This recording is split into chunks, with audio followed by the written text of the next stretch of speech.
Provérbios capítulo 20 nos fala sobre a bebida. O versículo 1 fala que quem bebe demais fica barulhento e caçoa dos outros. O escravo da bebida nunca será sábio. Então, nós que somos cristãos, recomendamos que nunca se beba. Algumas pessoas dizem que o texto de Efésios, capítulo 5, fala sobre embriaguez. E eles dizem que a embriaguez é aquele que bebe de maneira excessiva. E o texto que nós lemos aqui de Provérbios, capítulo 20, no versículo 1, também fala: quem bebe demais fica barulhento e caçoa dos outros, dando a entender que aquele que exagera na bebida é que começa a perder o equilíbrio, começa a xingar as pessoas, começa a zombar, caçoar dos outros e acaba se tornando desagradável. O escravo da bebida nunca será sábio nos fala de alguém que é dependente, é viciado na bebida. Porém, as pessoas que se tornaram viciadas em bebidas, elas um dia começaram bebendo um pouco e sentindo o efeito relaxante da bebida. Então, muito melhor do que usar a bebida que tem teor alcoólico para aliviar uma tensão é você ter relacionamento e amizade com Deus. As pessoas dizem que dizer para não beber nada de álcool, zero álcool, é um exagero, mas é uma cautela que assegura que a pessoa jamais tropeçará nisso. Em Neemias, no capítulo 8, no versículo 10, está escrito que a alegria do Senhor é a nossa força. Então, se eu preciso de uma dose de bebida para me aliviar de alguma ansiedade ou de alguma tensão, eu estou preferindo a bebida em relação à oração, sendo que a oração nos permite nos embebedar, nos embriagar do Espírito Santo. E aquele que está embriagado do Espírito Santo, cheio do Espírito Santo, nunca vai precisar da bebida. E encher-se do Espírito Santo, estar embriagado pelo poder do Espírito Santo, é algo que não tem nenhuma, absolutamente nenhuma contraindicação. Se você é cheio do Espírito Santo, você tem alegria para si mesmo, para si mesma e também para distribuir para outras pessoas. O Salmo 23, no versículo 5, fala ali: preparas uma mesa perante mim, na presença dos meus inimigos. Unges a minha cabeça com óleo, e o meu cálice transborda. Davi, que escreveu o Salmo 23, ele fala que ele podia ficar na presença dos inimigos dele, que na presença dos inimigos dele, que fala de uma situação de tensão, ele prefere ser ungido com a sua cabeça com óleo, que simboliza o Espírito Santo. E ele fala: o meu cálice transborda. Em outras palavras, ao invés do cálice dele estar cheio de vinho, o cálice dele transborda do óleo, da unção do Espírito Santo. Então, ele nos dá a entender que a unção do Espírito Santo, estar cheio do Espírito Santo, embriagado pelo poder do Espírito Santo, faz com que ele vença até uma situação de estar na presença dos seus inimigos. Portanto, ser cheio do Espírito Santo, buscar a Deus em oração nos momentos de tensão e beber água, sucos naturais é muito mais agradável e ainda evita toda e qualquer discussão ou dúvida a respeito da fé em Jesus. Versículo 2: A raiva do rei é como o rugido de um leão. Quem provoca o rei arrisca a vida.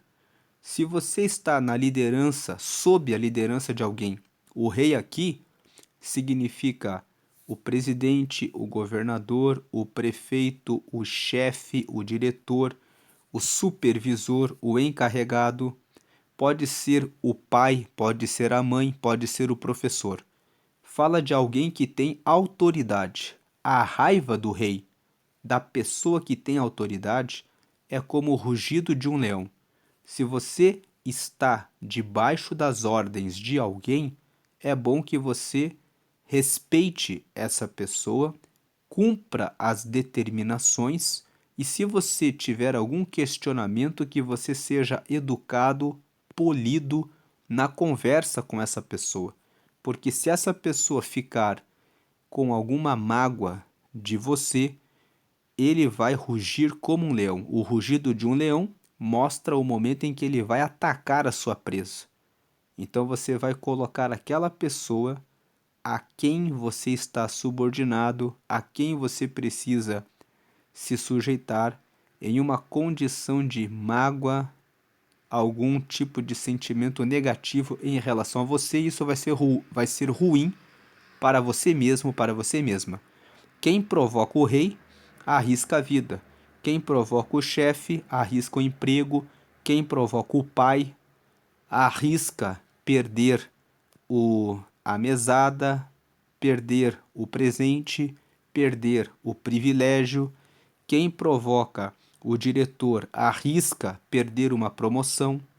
Então, saiba como se relacionar com as pessoas. Voltando para o versículo 1, que fala sobre quem bebe demais, fica barulhento e caçoa dos outros, o escravo da bebida nunca será sábio, me recordei agora que existe um texto em Provérbios 23. Vamos aqui para Provérbios capítulo 23 e nós vamos ver aqui que a parte final fala muito sobre bebida. Você tem aqui o versículo 29 que fala assim, olha: quem é que grita de dor? Para quem são as tristezas? Quem é que vive brigando e se queixando?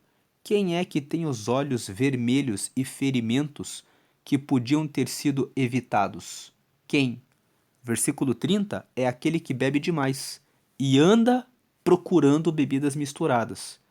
Então nós vemos aqui que aquele que anda procurando bebidas misturadas acaba gritando de dor, sentindo tristezas, a ressaca. Depois, numa primeira fase de alegria, a pessoa depois começa a ficar muito triste. A pessoa fica brigando, se queixando, fica com os olhos vermelhos, pode cair no chão, se machucar. E veja ainda o que fala os versículos, fala o versículo 31. Não fique olhando para o vinho que brilha no copo, com a sua cor vermelha e desce suavemente. 32. Pois no fim ele morde como uma cobra venenosa. 33. Você verá coisas esquisitas e falará tolices. 34. Você se sentirá como se estivesse no meio do mar, enjoado, balançando no alto do mastro de um navio. 35. Então você dirá: alguém deve ter batido em mim. Acho que levei uma surra, mas não lembro. Por que não consigo levantar? Preciso de mais um gole. Veja que a parte final aqui do versículo 29 ao versículo 35 de Provérbios 23 fala que aquele que bebe demais acaba perdendo totalmente o controle. Ainda sobre bebida, tem Provérbios capítulo 31. No capítulo 31, nós vemos aqui, versículo 1: são estas as palavras solenes que a mãe do rei Lemuel lhe disse. Versículo 4. Escute, Lemuel, os reis não devem beber vinho nem outras bebidas alcoólicas. 5. Quando eles bebem, não lembram das leis e esquecem os direitos dos que são explorados. 6. As bebidas alcoólicas são para os que estão morrendo, para os que estão na miséria. Versículo 7. Que eles bebam e esqueçam que são pobres e infelizes. Então nós vemos aqui a mãe de um rei, a mãe do rei Lemuel, trazendo conselhos para o seu filho que era um rei, dizendo que os reis não devem beber vinho nem outras bebidas alcoólicas, para que eles não se esqueçam das leis, para que eles se lembrem, sempre tendo o juízo do que devem fazer. E essa é a questão da bebida também. Quando você bebe, ainda que uma pequena dose, você perde o juízo pleno para tomar decisões. Uma pessoa pode, por exemplo, se estiver com algum problema, alguma crise, alguma discussão no casamento, por causa de uma bebida, cair em uma situação de adultério, porque já está com um problema no casamento, vai num evento da empresa, consome um pouquinho de bebida, tem aquele colega, aquela colega de trabalho que já vem elogiando e falando, e às vezes nem tem essa pessoa que fica o tempo todo elogiando, mas naquele momento se prepara uma teia, se prepara um laço, e a pessoa que está alcoolizada, ainda que em pequena dose, já está um pouco alterada no seu juízo, na sua plenitude, na sua sobriedade. Então, por isso, a Bíblia fala que nós devemos permanecer sempre sóbrios. E quando o texto fala aqui dos reis, você pode pensar, mas eu não sou rei. Você é um rei. Você é uma rainha. Porque quem decide a sua vida? Para onde você vai? Com quem você sai? O que você vai fazer? Se você aceita ou não a Jesus? Se você se batiza ou não? Se você vai ou não num culto? Se você vai ou não vai ler a Bíblia? É você mesmo, é você mesma. Você pode não ter sido ativado no entendimento de que você é um rei e uma rainha, mas todos os dias você toma muitas decisões e a sua vida está como está hoje porque você ativa o modo reinante ou você ativa o modo servo, o modo escravo. E muitas pessoas ativam o botão do escravo.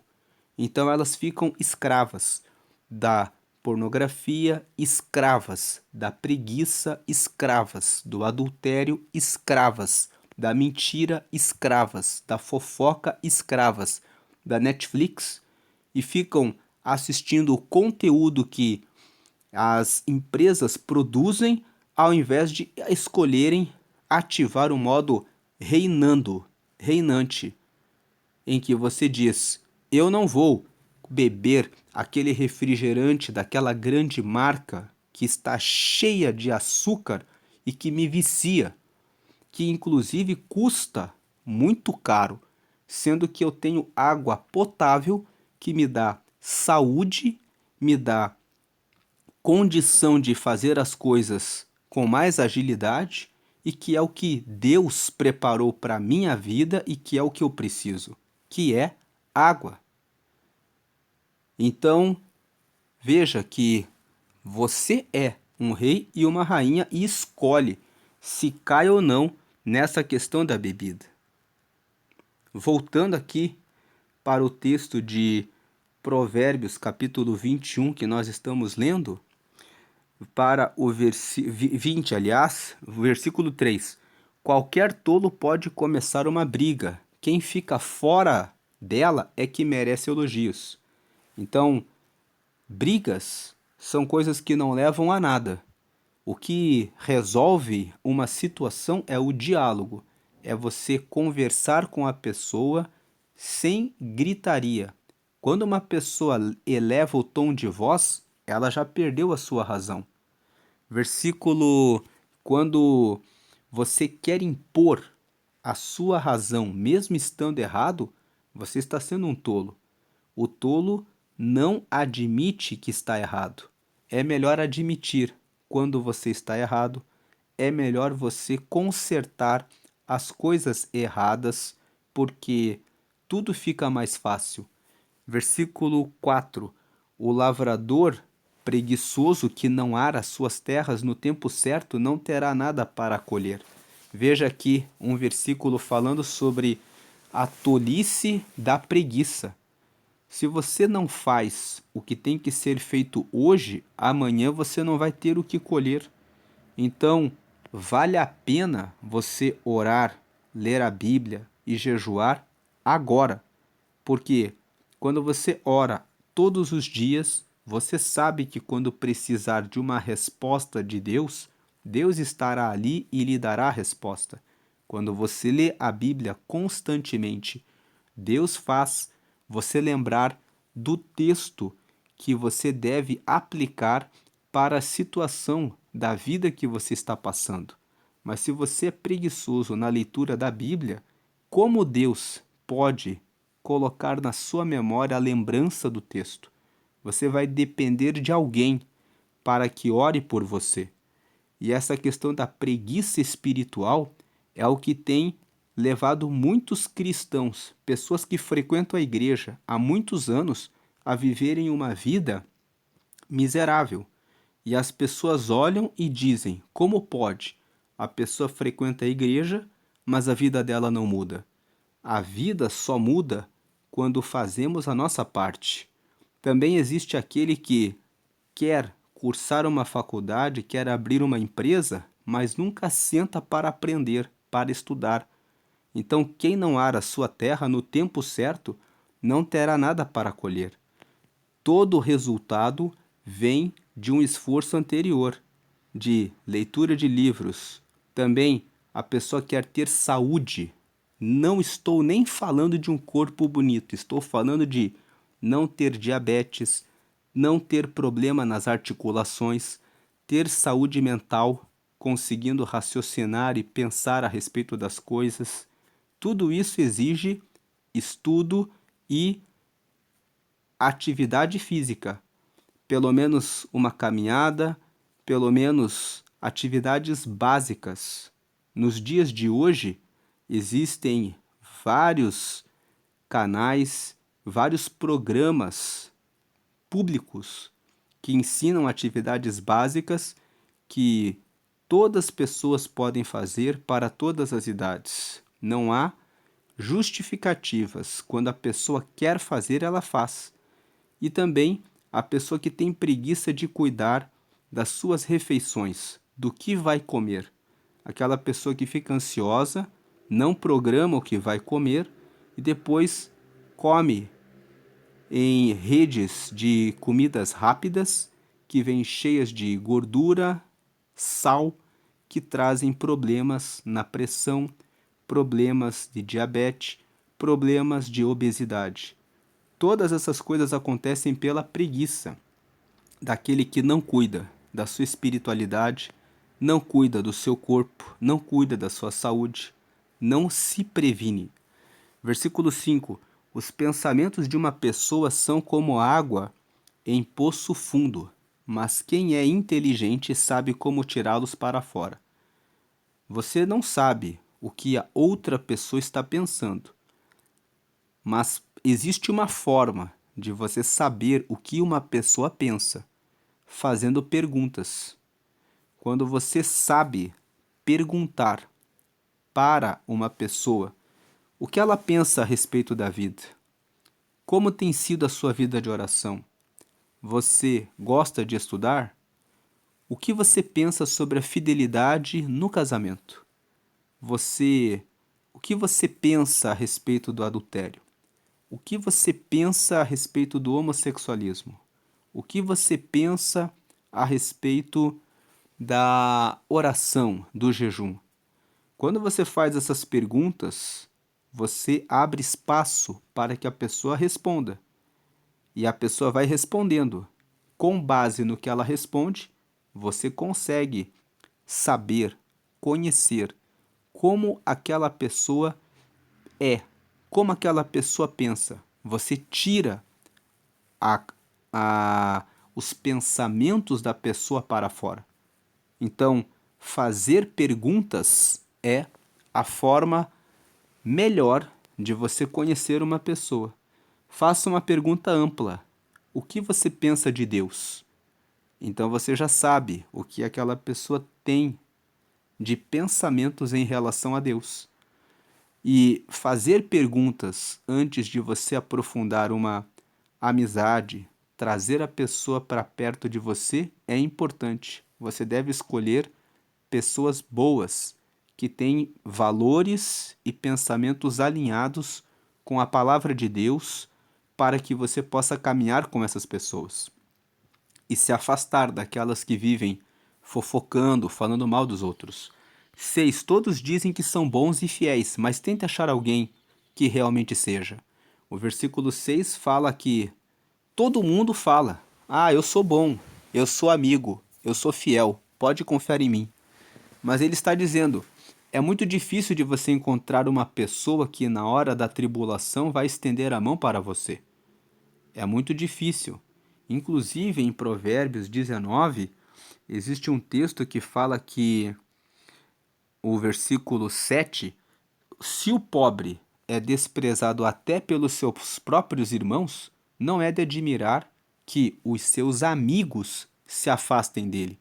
Ele se cansa de procurar os amigos, mas eles não se importam com ele. Veja, Provérbios, capítulo 19, versículo 7, fala isso, que o versículo 6, inclusive, todos procuram agradar as pessoas importantes. Todos querem ser amigos de quem dá presentes. Agora o versículo 7. Se o pobre é desprezado até pelos seus próprios irmãos, não é de admirar que os seus amigos se afastem dele. Ele se cansa de procurar os amigos, mas eles não se importam com ele. E aqui no capítulo 20, quando ele fala que, no versículo 6, todos dizem que são bons e fiéis, mas tenta achar alguém que realmente seja. Na hora da dor, na hora da dificuldade, né, é que nós vemos quem são os verdadeiros amigos. Mas não podemos ser também de todo pessimistas. Em Provérbios 18, no último versículo, está escrito assim: algumas amizades não duram nada, mas um verdadeiro amigo é mais chegado que um irmão. Então, existem os verdadeiros amigos? Existem, mas é difícil de você encontrar esses amigos. E Provérbios, no capítulo 20, no versículo 6, quando ele fala que todos dizem que são bons e fiéis, mas tente achar alguém que realmente seja, ele está dizendo que você não encontra um amigo fiel e uma pessoa bondosa do dia para a noite. Para você encontrar amigos bons e fiéis, leva tempo. Então, é necessário sempre estar atento com as pessoas com quem você coloca perto de você. Você precisa realmente buscar. Essas pessoas, elas são escolhidas a dedo ao longo da vida, ao longo dos anos. Você não encontra do dia para a noite. E quando nós lemos isso, significa que se você agora não tem alguém que você se lembre que é da sua confiança, não saia por aí falando da sua vida para qualquer pessoa. Se você está muito angustiado, muito angustiada, muito aflito ou aflita com algum problema, prefira fechar a porta do seu quarto e orar e falar com o Senhor. Ele é bondoso e fiel. Lá em João, no capítulo 15, ele fala que ele deu a própria vida e ele disse, em João capítulo 15, versículo 13, ninguém tem maior amor do que esse, de dar a própria vida pelos seus amigos. Ele deu a vida por nós. Então ele é o nosso melhor amigo. O versículo 7 fala: Como são felizes os filhos de um pai honesto e direito. Um pai que é honesto e direito tem segurança dos bens que vai passar para os seus filhos. Ele não vai ser envergonhado. Ninguém vai apontar o dedo para os filhos desse homem para dizer que você é filho de um corrupto, você é filho de um ladrão, você é filho de alguém, o seu pai enganou meu pai. Então, os filhos de um pai que é honesto e direito são felizes por isso, e esse versículo 7 recomenda: seja uma pessoa honesta e direita, porque você vai trazer benefícios para a sua família. Versículo 8: Quando o rei senta para julgar, ele logo vê o que está errado. Então, quando alguém que está na liderança, o supervisor, o diretor, o presidente, o governador, o prefeito, o líder, o encarregado, senta para ver o que está errado, ele logo percebe o que está errado.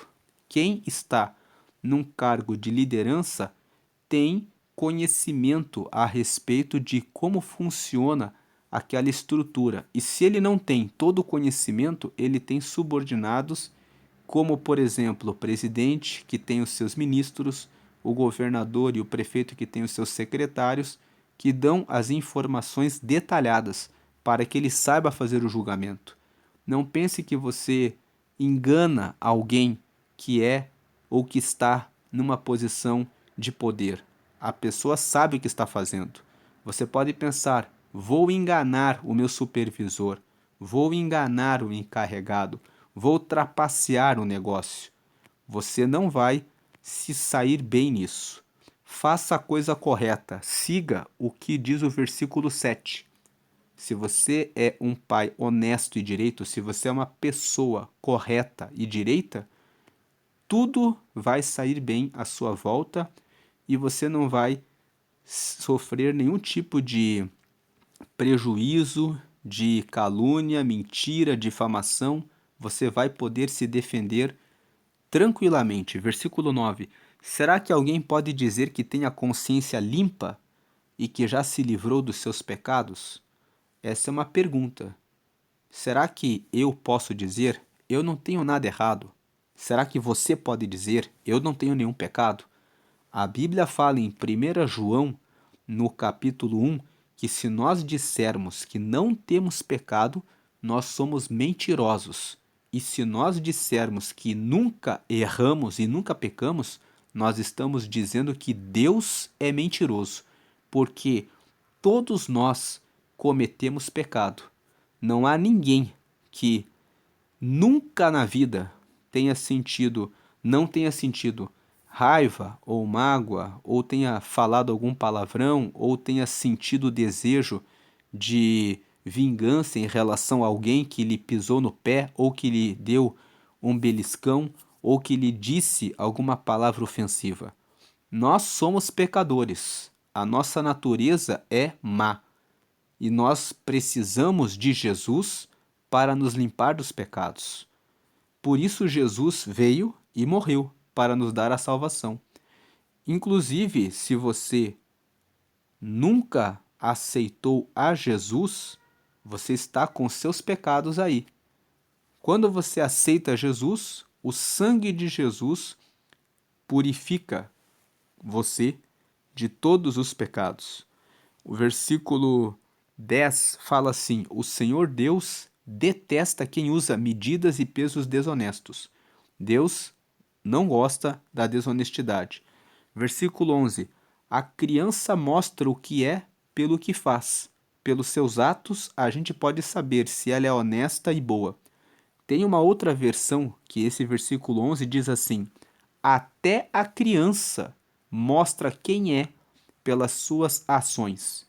Então nós vemos que o versículo 11 nos ensina que se você quer saber quem é uma pessoa, preste atenção no que ela faz. Porque a pessoa pode dizer que frequenta a igreja, mas pode ser uma pessoa que fala mal dos outros, que reclama o tempo todo da vida, que vive desanimada e, ao invés de orar e buscar a Deus, vive invejando a vida de outras pessoas dentro da própria igreja. Então, não é o que a pessoa diz que revela quem ela é, mas o que ela faz. Inclusive, Jesus disse isso. Você conhece uma pessoa pelas suas obras. Jesus disse: uma videira não vai produzir abrolhos. Não tem como de uma mesma fonte sair água doce e água salgada. Então você sabe, conhece uma pessoa por aquilo que ela faz. Até a criança mostra quem é pelo que ela faz.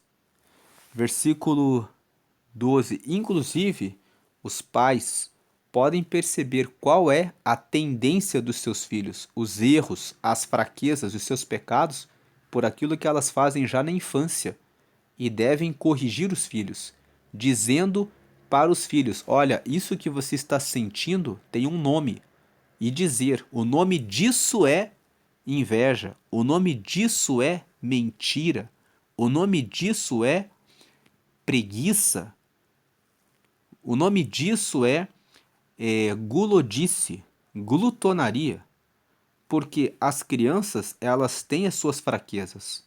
Elas já vão mostrando quais são as suas tendências e fraquezas na própria infância.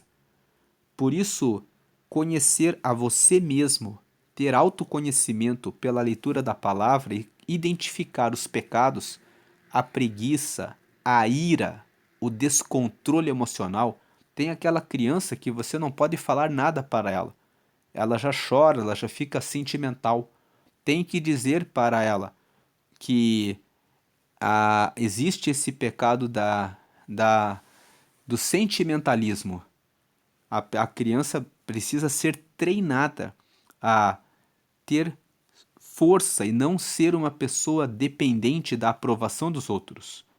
Essas coisas, quando você nota já na infância, você já ensina, você já vai moldando essa criança para que ela tenha condições de ter uma vida em que ela vai governar, ela vai reinar. Mas para isso, nós precisamos aprender sobre isso e aplicar na nossa própria vida para ter esse conhecimento e saber aplicar para os nossos filhos. E você, já sabe disso? É uma pessoa que está muito dependente da aprovação das outras pessoas? Você tem ou você tem buscado totalmente as respostas de Deus para a sua vida? Nós devemos ter a necessidade de aprovação apenas de Deus. Se Deus nos aprova, se Deus disse: pode ir, meu filho, pode ir, minha filha, então vá em frente. Não dependa da aprovação dos outros. Muitas pessoas ficam dependendo da aprovação do pastor e às vezes o seu pastor é o seu inimigo. É muito duro dizer isso, mas às vezes, por exemplo, você já estudou, tem fé, está se esforçando para fazer algo, mas o seu pastor tem uma visão limitada e ele vai dizer: você nunca vai conseguir isso. Outro dia vi um pastor que se tornou um pregador que hoje anuncia a palavra em muitos lugares. E ele estava dando testemunho dizendo que, quando ele era menino, ele disse para o pastor dele: eu quero ser um pregador. E o pastor da congregação dele disse: menino, você nunca vai ser um pregador. Você é da família mais pobre da igreja. Você não vai ter oportunidade de crescer.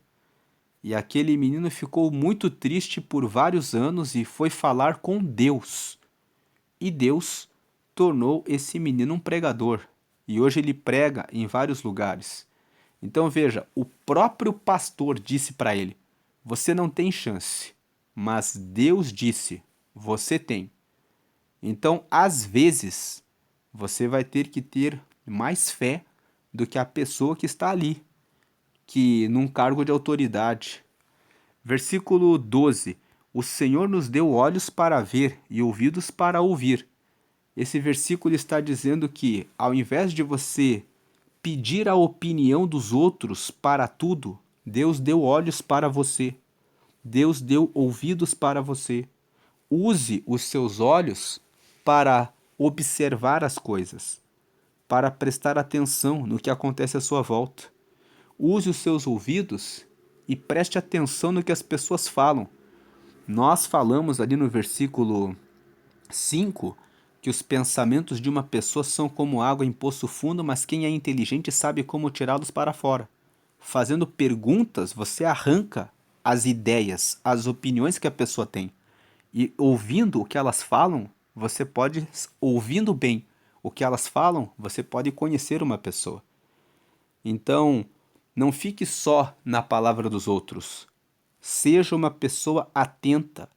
Preste atenção em relação ao que está acontecendo ao seu redor. Preste atenção e ouça, porque Deus deu para você capacidade de usar os seus olhos e os seus ouvidos para aprender as coisas. O sábio, ele procura conversar com pessoas que são sábias, porque ele ouve conselhos e palavras de sabedoria e aprende com elas. E ele também, andando com sábios, ele pode ouvir como os sábios olham para as situações que estão ocorrendo e podem aprender. Versículo 13: Se você gastar o seu tempo dormindo, acabará pobre. Trabalhe e terá comida com fartura. Eu não sei quanto tempo você gasta com descanso. Deus deu 6 dias de trabalho e 1 dia de descanso. Então, você precisa ter uma gestão do tempo. O que é gestão? É administração do tempo. Pessoas que não fazem a sua agenda e não dedicam o tempo para o estudo, para o desenvolvimento pessoal, para a inteligência emocional. Inteligência emocional é um ponto muito importante. Hoje, muitas pessoas estão em depressão porque elas ficam carregando mágoas, elas não aprendem a se relacionar com as pessoas de maneira rápida. Você não pode carregar muita mágoa. Por que é importante você escolher bem os seus amigos? Se você escolhe amigos envolvidos com bebida, você vai receber muitos convites no seu WhatsApp. Vamos beber? E você pode pensar, mas é só um convite. Imagine recebendo 30, 40, 50 mensagens por dia de convites para fazer coisas que não ajudam em nada a sua vida. Que você gaste 1 minuto com cada uma dessas mensagens. Foram-se 50 minutos para o lixo, quase 1 hora. Com 50 minutos, você faz 3 devocionais. 15 minutos de leitura da Bíblia, você consegue ler 1 a 2 capítulos. Se você gastar 15 minutos em um capítulo, você tem tempo de ler e de meditar na palavra. E você gastou para dizer, não, eu não vou nesse convite. Então, escolher os seus amigos já fala sobre não dormir na sua vida. Não durma no ponto na escolha dos seus amigos. Não durma no ponto de deixar a oração para depois. Acorde e já diga, obrigado Deus por esse dia. E já ore ao Senhor, já faça o seu devocional. Primeiro, alimente a sua alma daquilo que é mais importante, que é o próprio Deus na sua vida. Se você gastar o seu tempo dormindo, né? Dormindo é deixando de dar atenção ao que é importante, você acabará pobre. Dormir não é só dormir, literalmente. É não prestar atenção, não ser veloz em tomada de decisões.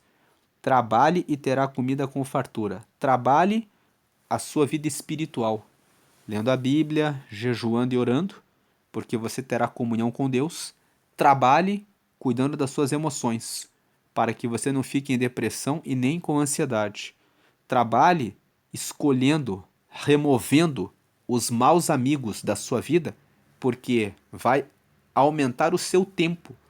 Porque os maus amigos, eles roubam o seu tempo com conversas inúteis, fofocas, eles estão roubando o seu tempo.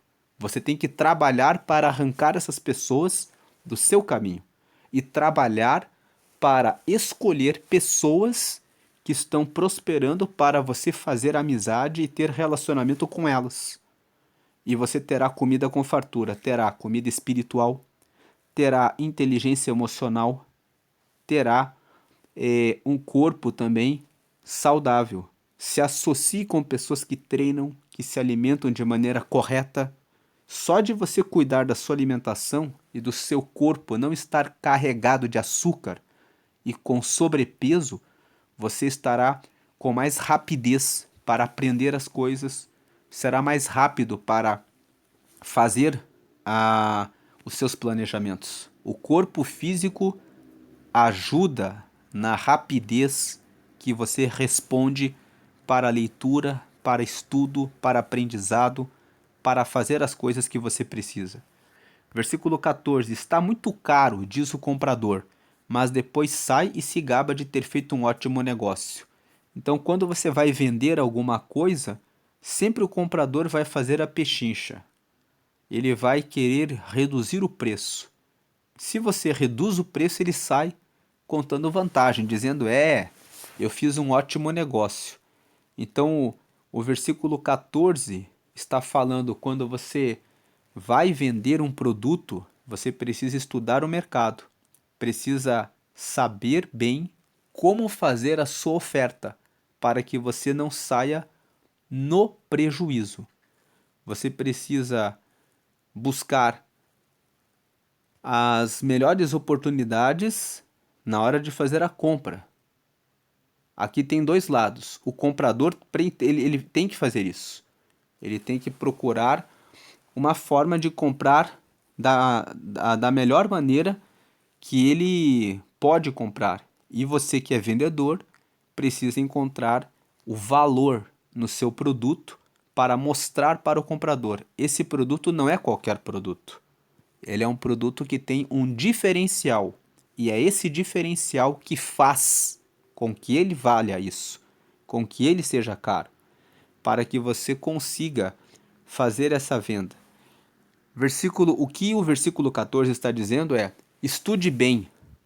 Se você quer comprar alguma coisa, pesquise, saiba os detalhes, e você, quando vai para a compra, tem muitas pessoas vendendo aquele produto.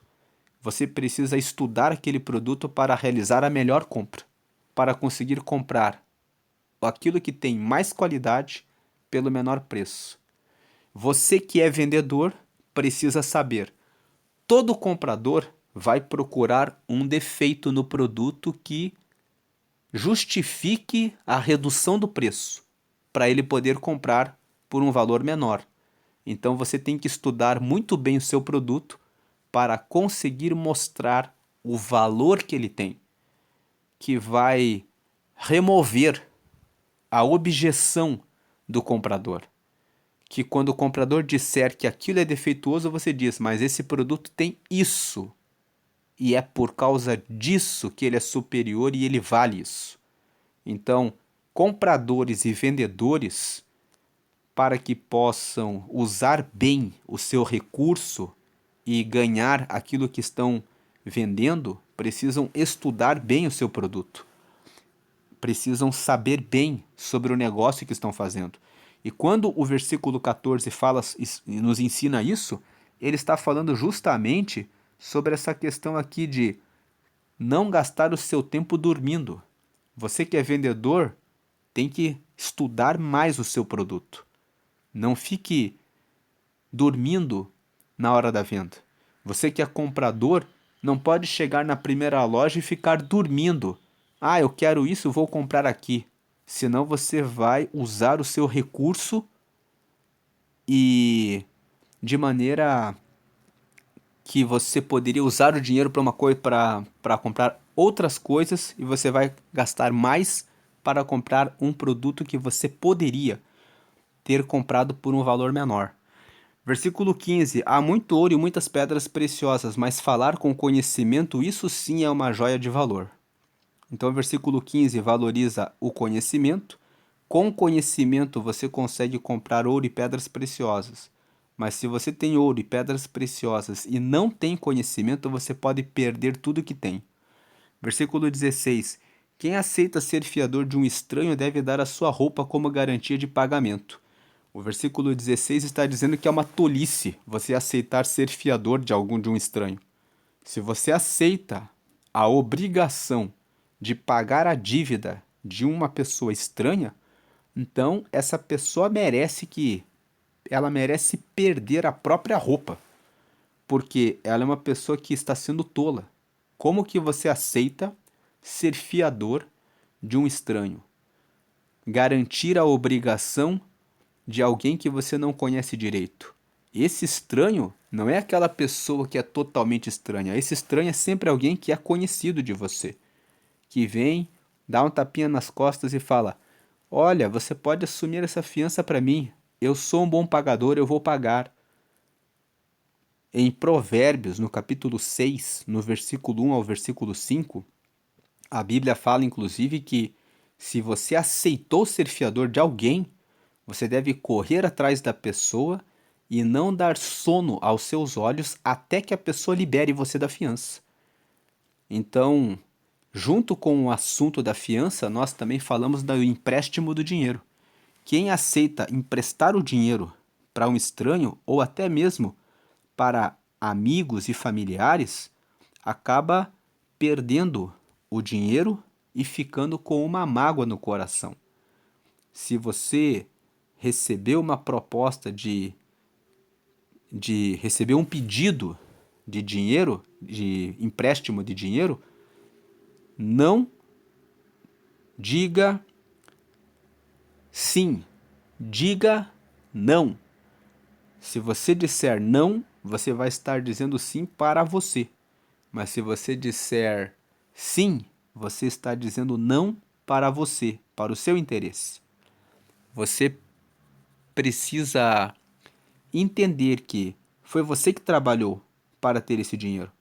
Mesmo que a pessoa seja um parente seu, aquela pessoa, se ela está pedindo dinheiro emprestado, é porque ela não aprendeu a fazer a administração do dinheiro dela. Então, se você emprestar hoje, ela não paga você e amanhã ela vai continuar pedindo. Agora, se você falar não hoje e diz: aprenda a administrar o seu dinheiro, ela vai aprender a administrar o dinheiro dela, ou ela vai enganar outra pessoa, mas que não seja você essa pessoa. Versículo 17. Uma outra coisa sobre dinheiro para parentes e amigos. Se você quer ajudar esse parente ou esse amigo, então seja generoso. Ser generoso significa doe o dinheiro. Às vezes a pessoa fala: eu quero 1.000, eu preciso de 1.000. Você pode dar 10 e dizer: olha, eu não tenho 1.000, não vou te emprestar, mas eu vou te dar 10. E você pode correr atrás do restante. Assim você doa alguma coisa e você não entrega, ensina para aquela pessoa que ela tem que lutar para conseguir o seu dinheiro e administrar melhor o recurso, que não é uma coisa assim tão fácil, que ela não vai chegar até você e você vai ser um caixa 2 dela.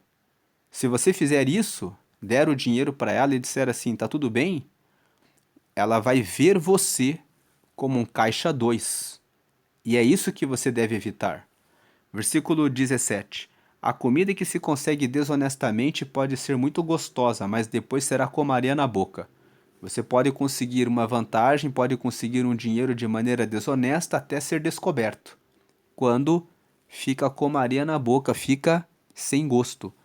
Versículo 18: Procure bons conselhos e você terá sucesso. Não entre na batalha sem antes fazer planos.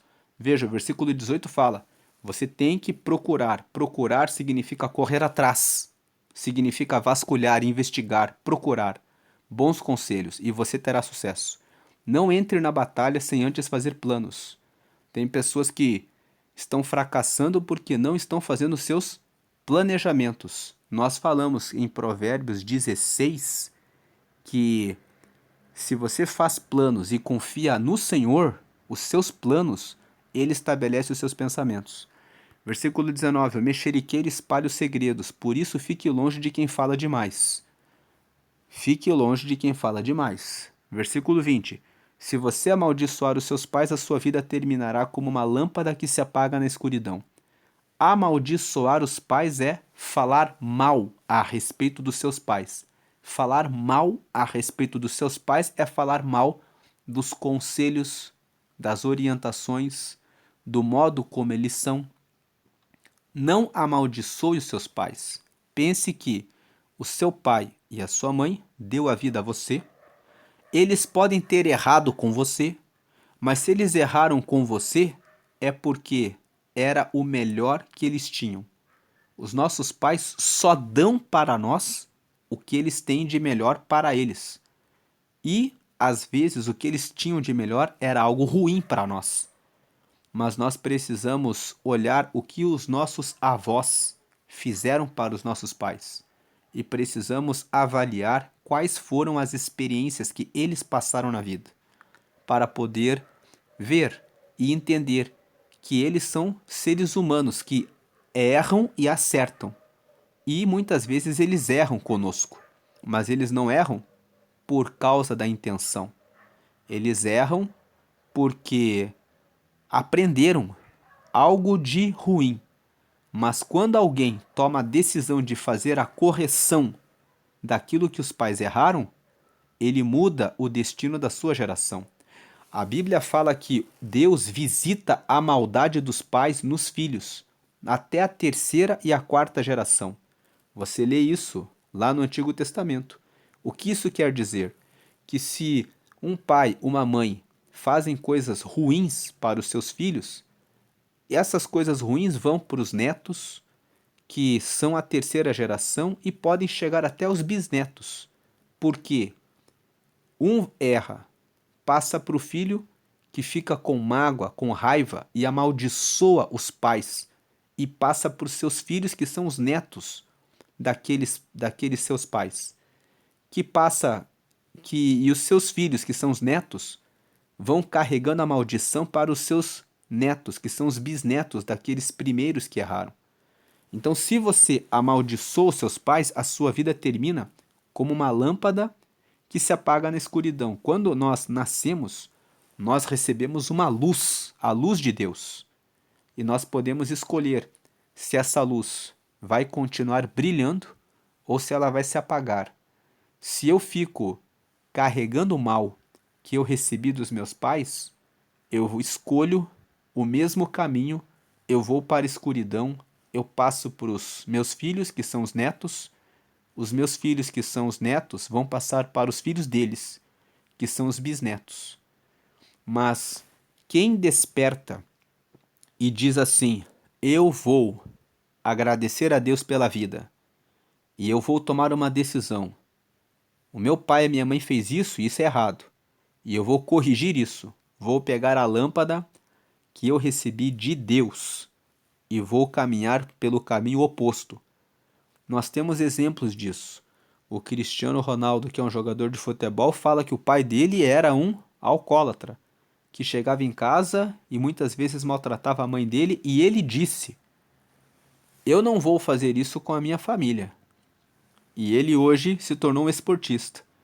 Então ele disse: eu vou ter uma família abençoada.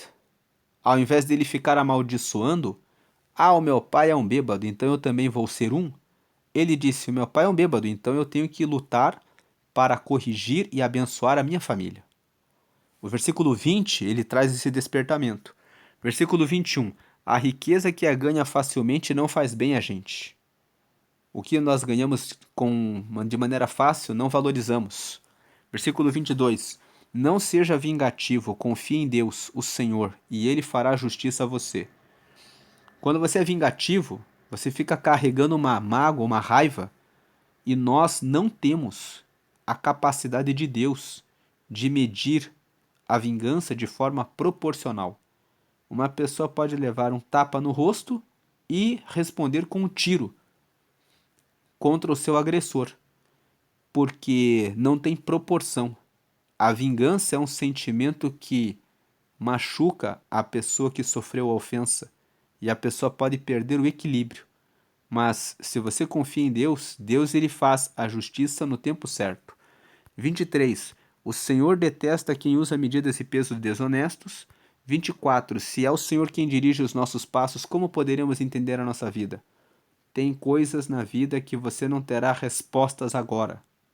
Tem coisas que Deus permite que aconteçam conosco porque Ele quer nos usar em alguma coisa que muitas vezes eu não quero ser usado naquilo, você não quer ser usada e não quer ter essa experiência, mas porque é uma experiência ruim, mas só que ter passado pela experiência e ter que lidar com ela é o que me capacita e é o que te capacita para ajudar outras pessoas. E às vezes Deus quer me usar e usar você para alguma coisa que você não gostaria, mas é Ele que dirige os nossos passos. Então, as coisas não vão sair 100% como nós queremos. Há coisas que vão acontecer e que não estão no nosso controle, porque Deus quer que sejam dessa forma. Versículo 25. Pense bem antes de prometer alguma coisa a Deus, pois você poderá se arrepender depois. Pense bem, lá em Eclesiastes, no capítulo 5, a Bíblia fala assim: quando você entrar na casa de Deus, pense 2 vezes antes de fazer alguma promessa, porque Ele não se agrada de promessas tolas. E se você fizer uma promessa, seja rápido em cumpri-la, porque você está fazendo a promessa diante de Deus. 26. O rei sábio descobre quem está fazendo mal e o castiga sem piedade. 27. O Senhor deu aos seres humanos inteligência e consciência. Ninguém pode se esconder de si mesmo. Você tem inteligência para pensar e tomar suas decisões. 28. Um governo continuará no poder enquanto for humano, justo e honesto. E a maioria dos governos não são justos e honestos. É por isso que nós vemos que os governos sempre mudam e trocam o tempo todo. Porque se realmente tivéssemos um governo no poder que fosse humano, justo e honesto, ficaria. 29. A beleza dos jovens está na sua força, e o enfeite dos velhos são seus cabelos brancos. O 29 está dizendo, enquanto você é jovem, você tem força e os velhos têm experiência. Então, o bom é quando você é jovem e conversa com as pessoas mais experientes para que você pegue a sabedoria e use a sua força de maneira inteligente.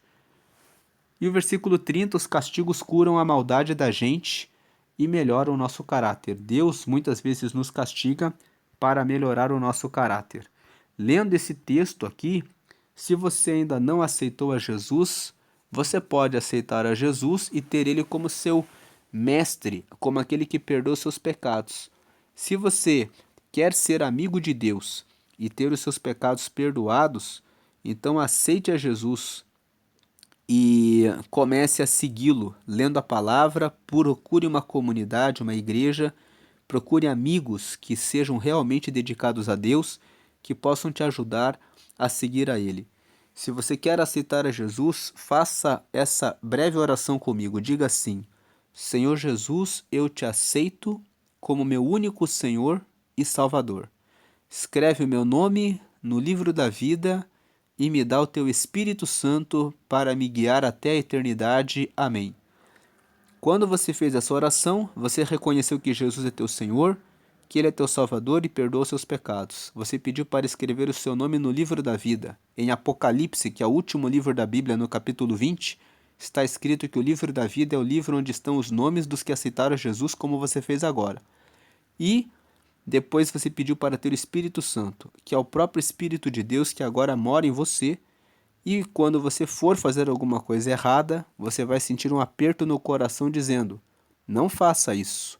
Então você sabe que é o Espírito Santo falando com você para você consertar o caminho. Procure uma igreja, uma comunidade de fé, procure informações sobre o batismo nas águas. Quando você se batiza, os seus pecados ficam nas águas e você sai lavado para ser uma nova pessoa em Jesus. Depois que você é batizado, você deve participar da ceia.